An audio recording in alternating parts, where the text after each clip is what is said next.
Hi, my name is Christopher Malcolm, and welcome to Movable Canvas, where we talk about cinema, art, culture, and where those three things sometimes intersect. In today's episode, we'll take a trip back to Hollywood. Well, the fantasy version of Hollywood, at least. In 1990, to have a look at one of the most endearing romantic comedies of all time, Pretty Woman, starring Julia Roberts and Richard Gere.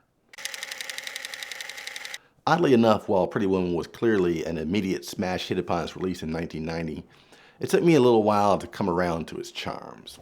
Not that I ever disliked the film, it just didn't strike me as the type of movie I'd still be watching on a fairly regular basis over 3 decades later. Yet, there I was last week, laying on my couch on a lazy Sunday afternoon and rewatching the Gary Marshall-directed film for the umpteenth time. And still enjoying it every bit as much as I did in 1990. More, even. This is the film that made Julia Roberts a megastar. I mean, sure, she'd already had parts in Steel Magnolias, Mystic Pizza, but in terms of, superstardom, this was her coming out party. You know, it's interesting. As I was preparing to write this essay, I went back to look at her IMDb page, which contains such notable performances as Aaron Brockovich, the Ocean's movies, the Pelican Brief. Yet still, for me, she will always be primarily known as the queen of the romantic comedy. This is probably helped along by her appearance in one of my other favorite movies of all time, Notting Hill. But she has made such an impact on the genre that it's hard to separate her name from the conversation. Pretty Woman is where it all started. It's a defining role much in the way Roman Holiday defined Audrey Hepburn or Funny Girl defined Barbara Streisand.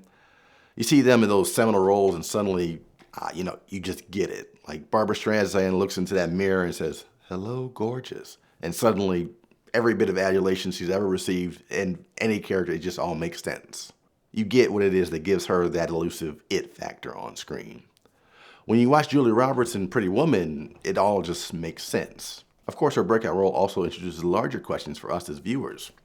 For example, the Pretty Woman we see on screen is very far from the way it was originally conceived. Roberts' Vivian Ward character, a prostitute with a hidden heart of gold, was originally written as an African-American woman. As was the custom of the time, the studio immediately poo-pooed the idea of a black woman taking the lead in such a large movie, and it cast a Caucasian actress. But that wasn't the only change. The tone of the original script was also far, far darker. No happy ending, no love conquers all. It was meant to be a far grittier depiction of events. Not exactly one that would have such a broad appeal to an audience, but really one about the gritty reality of what it was like to walk the streets. Again, as is custom for that time, the studio made a few changes. So many that some would call out parts of the film today as being, problematic, and they might actually have a point. You don't have to be a documentarian to guess that the decidedly sanitized version in this film of life on the street as a prostitute working Hollywood Boulevard bears very little resemblance to reality. There's a somewhat puzzling question of why the hooker with the heart of gold is such an endearing archetype in Hollywood movies to begin with. I mean, if you think about it, Audrey Hepburn, Julia Roberts, Shirley MacLaine, Elizabeth Taylor, Jane Fonda, Elizabeth Shue, even Barbara Streisand herself in Owl and the Pussycat. These are smart, cultured, intelligent women. Why are they often asked to play sex workers at least at one point during their careers? And why is it that these roles tend to be the ones that make them most famous? Just recently, Mikey Madison won the Academy Award for playing a sex worker in Nora. Again, I love the film, but what does that say about us as a society? Then, of course, there's the overarching Cinderella narrative at the heart of the story. The idea that a woman is a damsel in distress, just waiting around for a rich and powerful man to come and save her. I don't mean to turn you against the film. By the way, I love it, as I'll explain in a moment. But these are all fair questions to consider. Yet, despite those legitimate questions, the joy of watching the film over 30 years since its release remains.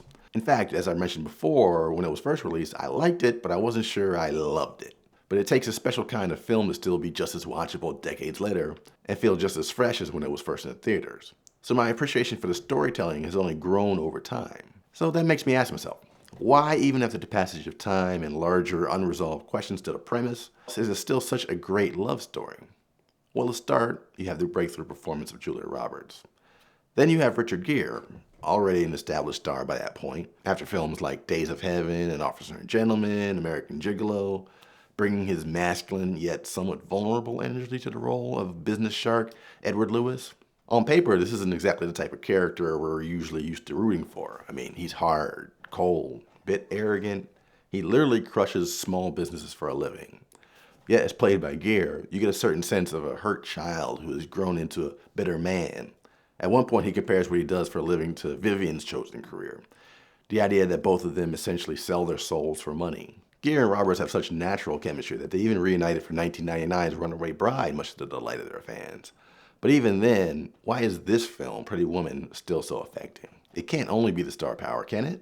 Well, I think the answer to why this remains such a great film romance can be found in the criticism itself, actually. The film, like it or not, is an absolute fairy tale. Absolutely no one watches the film unaware that the real life on the street is a far darker story. In the real world, it is hardly likely that a man of Edward's wealth and possession would ever take a sex worker more seriously than as a temporary investment, as was the original draft. But movies aren't the real world. Sure, there are great dramas that plumb the depths of human hardships and dig into these harsh realities, but I think most people who go to the movies just want to escape. They don't need reminding how hard life is. They can tell that just by looking out the window. Instead, often we go to the movies, especially romantic comedies, specifically because of the absence of reality. In a romantic comedy, the hardscrabble life of a streetwalker can be turned around in an instant. All she really needs is Prince Charming to come along. And while it's a fair complaint that men would fantasize about saving a damsel in distress, after all, women are more than capable of solving their own problems without the intervention of a man, it's still part of the male fantasy that we can be the knight in shining armor to the women we love, even if it might not be the reality. It feels good to be needed. To me, this is the power of romantic comedy. It can fly in the face of 1,000,001 hard truths and paint a fantasy vision of a world we may not actually live in, but we sure wish we did. It can present a world where someone like Vivian, with a good heart but down on their luck, can still become the princess at the end of the day. A world where a man set in his ways can have his entire world changed for the better after a simple meet cute when he's in search of directions on Hollywood Boulevard. As the film Soothsayer exclaims in the final shot of the movie, "Welcome to Hollywood. What's your dream?" Well, a great movie can make those dreams come true, even if only for 2 hours at a time.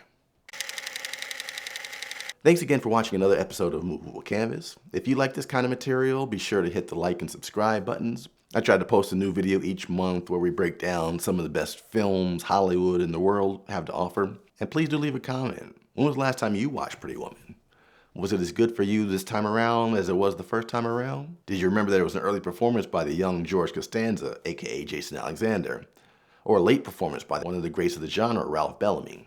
And why do you think the film endures so many years after its initial release?